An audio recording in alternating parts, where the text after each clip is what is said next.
नमस्तु भगवान। शांतिनाथ में विराजित मुनि सुख सागर ने नमस्तु बोला है और उन्होंने भावना व्यक्त की है कि आपके साक्षात दर्शन कब होंगे। नमस्तु भगवान। साक्षात दर्शन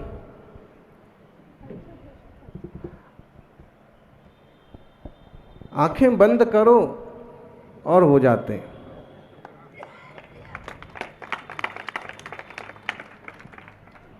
फिर भी योग बनेगा।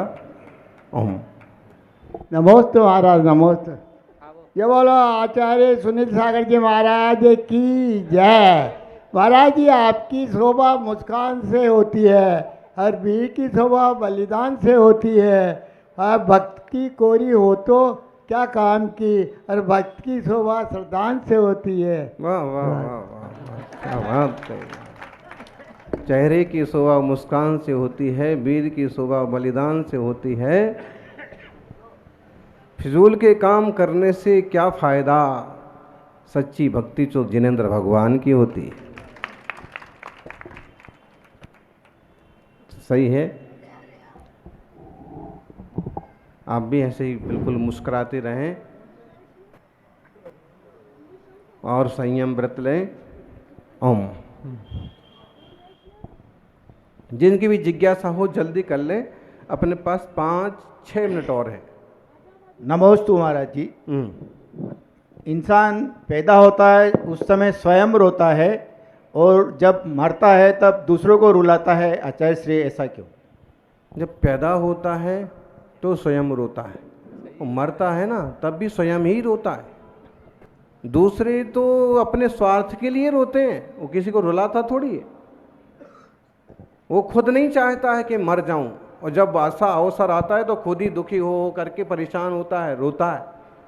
और उसके बाद जो रोते हैं वो तो इसलिए रोते हैं कि ये आदमी नहीं रहा तो अब ये काम कौन करेगा, अभी नहीं रहे तो इनका बैंक का इनने खाता का ट्रांसफर तो किया नहीं था और मर गए, अब भगवान कौन कराएगा। घर जो है इनके ही नाम था और ये चले गए। तो ऐसी और भी लगभग संसारियों का रोना राग का रोना होता है। जीव को चाहिए कि वो अपने स्वभाव को पहचाने और रोना धोना छूट जाए, इस तरह का तप त्याग करके हमेशा के लिए निखर जाए। ओम। नमस्ते महाराज जी, मैं अजमेर से। हम अजमेर वाले तो सौभाग्यशाली नहीं रहे, किशनगढ़ वालों ने चातुर्मास ले लिया।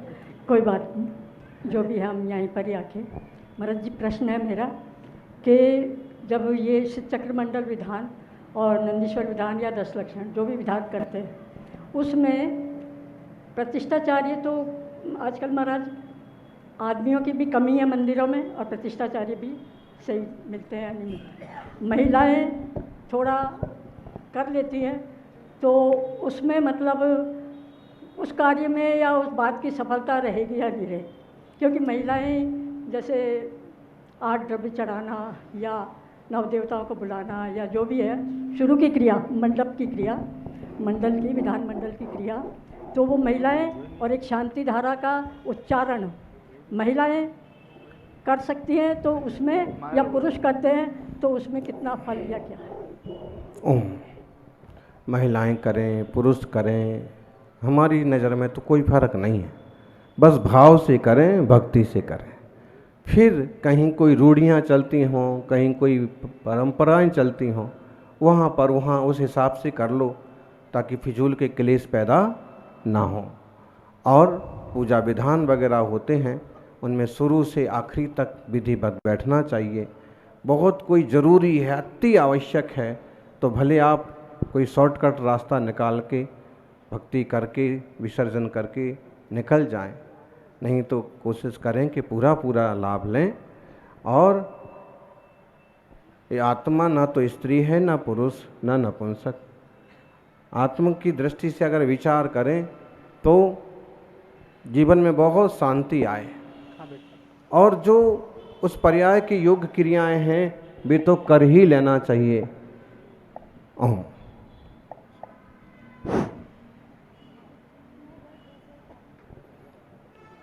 नमोस्तु। जल्दी से कर ले।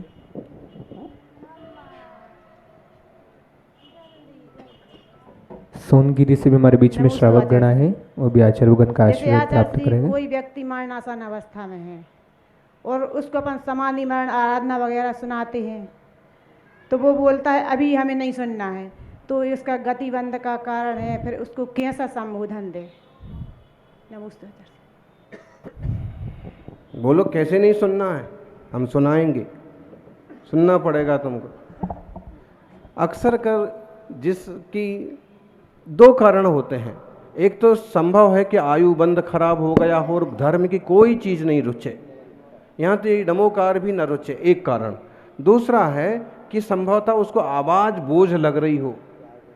कई बार ऐसे लगता है कि बहुत शांति चाहिए हमें, आप कुछ मत बोलो, पाठ भी मत बोलो, हमें ऐसा सिर्फ सिंपल शांत छोड़ दो, हम अपना चिंतन करते रहेंगे। तो दोनों बातें हैं। अक्सर कर जब यहाँ संलिग्न समाधि होती है तो हम छपक के कानों पर चिल्लाने नहीं देते लोगों को। आप कान पर मत चिल्लाइए, उनको जितना वॉइस जम रहा है, जितना ज़्यादा साउंड उनको अच्छा लग रहा है उतना बोलो, पास में दूर में। और अगर वो मना कर रहे हैं तो इसका सर्वथा ये मतलब नहीं है कि उन्हें रुच नहीं रहा, संभव है कि उन्हें आवाज़ नहीं जम रही है, सहन नहीं हो रहा है, ये भी बात है। और अगर हर चीज़ में ही उन्हें धर्म की कोई रुचि ही नहीं है, शिखर जी का नहीं सुनना है, फोटो भी नहीं देखना है, भगवान के नाम भी नहीं सुनना है, तो यही समझ लो चेहरे से मालूम पड़ेगा। फिर उनके मना करने का तरीका ऐसा भद्दा होगा तो समझ लो कि इनको खोटा आयु गति का बंद हो गया। फिर भी आप तो सुनाते रहने का। ओम, कम से कम कुछ तो असर पड़े।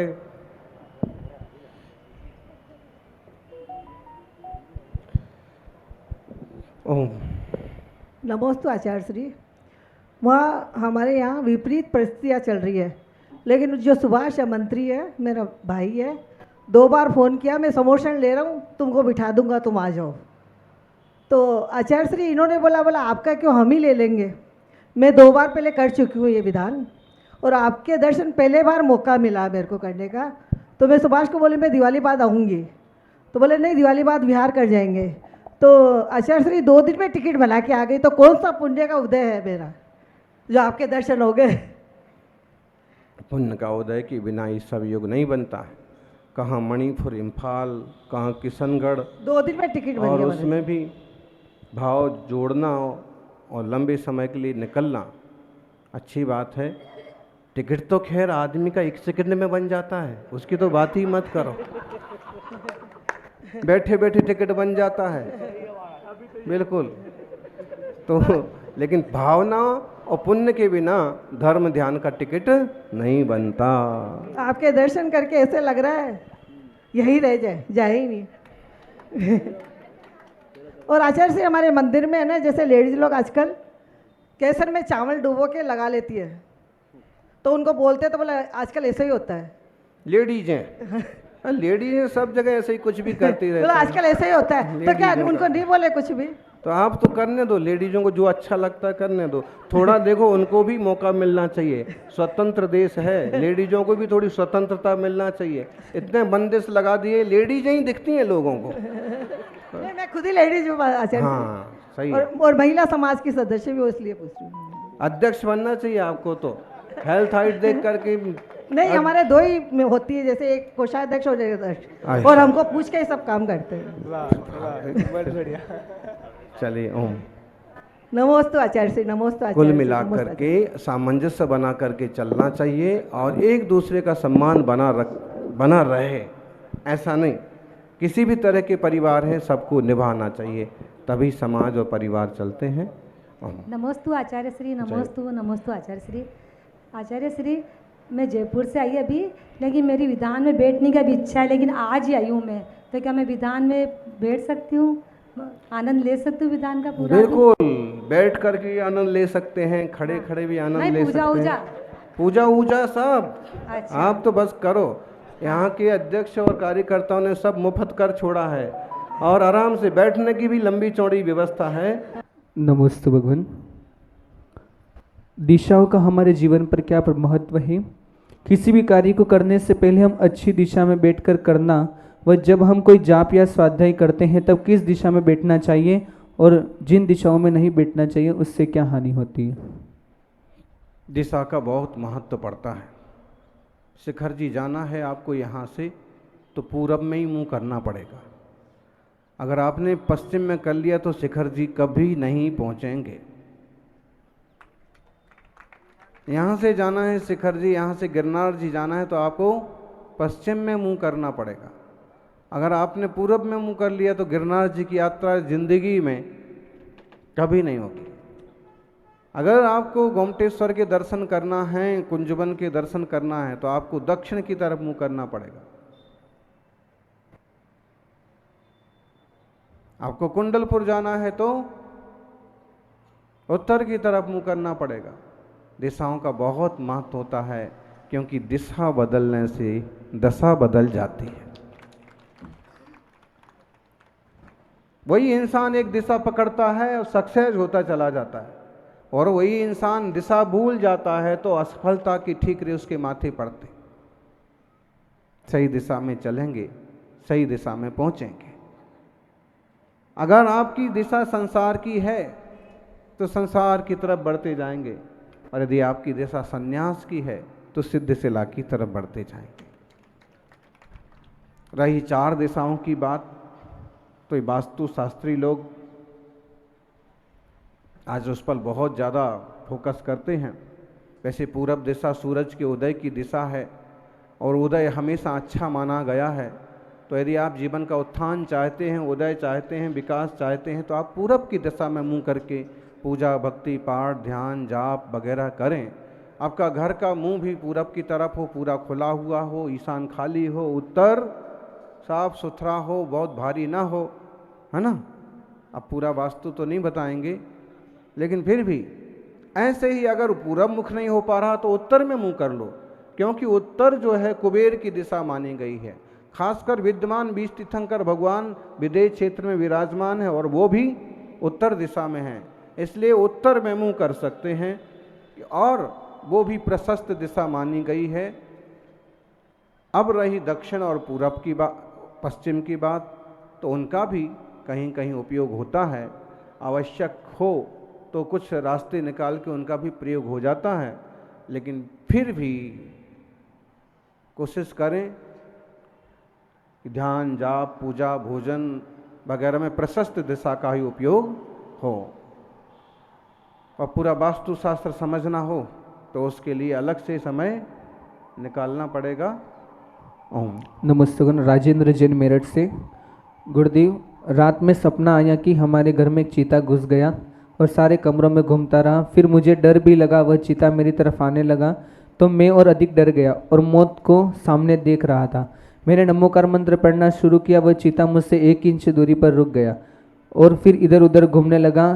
फिर मेरी आंख खुल गई।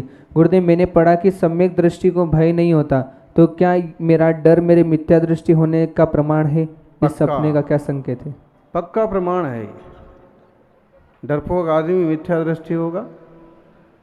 दूसरी बात है, ये सपना मेरठ में नहीं देखना था आपको, उदयपुर में देखना था तो साकार भी हो जाता है ना। वो आजू बाजू में हो गई ना 10-5 घटनाएं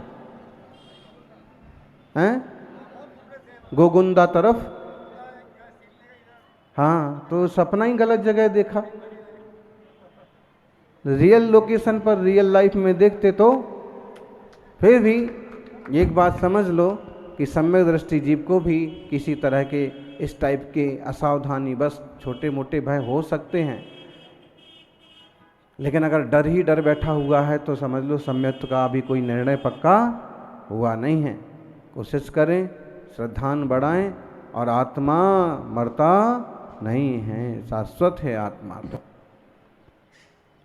तो अच्छे सपने देखा करो। इससे इतना तो निश्चित हो गया कि नमोकार मंत्र के कारण से वो थोड़ी दूर पर ही रुक गया। थोड़ी देर और आप नमोकार मंत्र ना पढ़ते तो सपने में ही खा जाता वो। तो नमोकार की महिमा भी है। ओम नमस्तुगन। वर्षा जैन सागवाड़ा से। हम जिन सहस्त्रनाम की आहुति 7 बजे के बाद धूप से कर सकते हैं? जीव राशि आ रही हो तो नहीं कर सकते हैं, जीव नहीं आ रहे हैं, धुएं में अग्नि में नहीं गिर रहे हैं, धूप में नहीं गिर रहे हैं, तो जैसे आपकी अनुकूलता हो वैसे करिए। ओम। नमस्तुगन। जिस जल को छानकर एक बार उबाल लिया है और 24 घंटे बाद उसकी मर्यादा समाप्त हो गई हो, उस जल को दोबारा छानकर 48 मिनट के अंदर प्रयोग कर सकते हैं।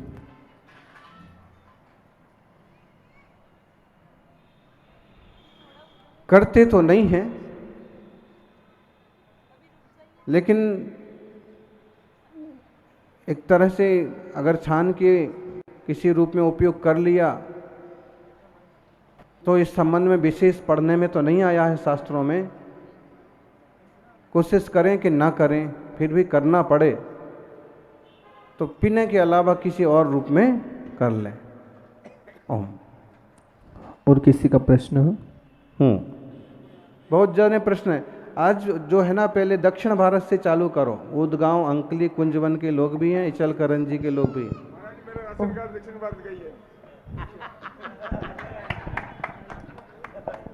नमोस्तु गुरुदेव, नमोस्तु गुरुदेव। गुरुर् ब्रह्मा गुरुर् विष्णु गुरुर्देवो महेश्वर, गुरुर साक्षात परम ब्रह्मा तस्मै श्री गुरुवे नमः। मेहंदी रंग लाती है, रच जाने के बाद आचार्य सुनील सागर जी महाराज याद आएंगे यहाँ से विहार करने के बाद। अभी वर्तमान में याद नहीं आ रहे हैं, जाने के बाद आएंगे, फिर सपनों में आएंगे आचार्य श्री कहाँ गए।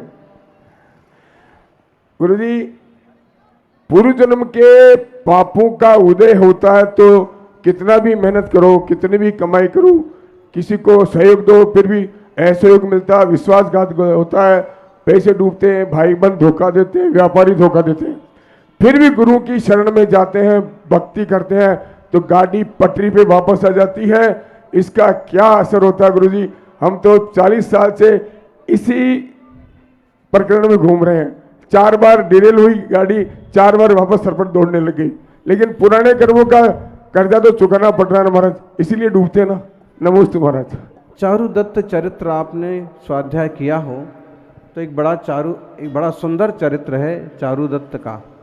चारुदत्त ने अपने जीवन में बहुत जबरदस्त उतार चढ़ाव देखे, जो कि वो एक कथा है और वो मोक्षगामी महापुरुष हैं, लेकिन फिर भी उनकी जो कहानी है वो पांडवों और राम की तरह कि कितने उतार चढ़ाव, और उन व्यापारिक रूप से उसमें बहुत सारे चेंजेस देखने को मिलते हैं कि 7 बार उनका जहाज़ डूबता है, फिर भी वो खुद बच जाते हैं और संपत्ति लुट जाती है।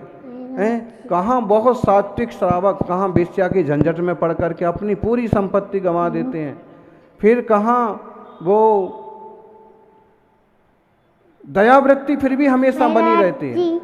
इसलिए वो अंततः सक्सेस हो जाते हैं। कर्मों के उदय आते जाते रहते हैं, योग संयोग मिलते जलते रहते हैं। अपन सही रास्ते चलते रहें। जो सहयोगी मिलें उन्हें नमस्कार, और जो धोखेबाजी करें उनकी भावनाओं को भी समझते जाएं, सम्मान करते जाएं, आगे बढ़ते जाएं। ओम।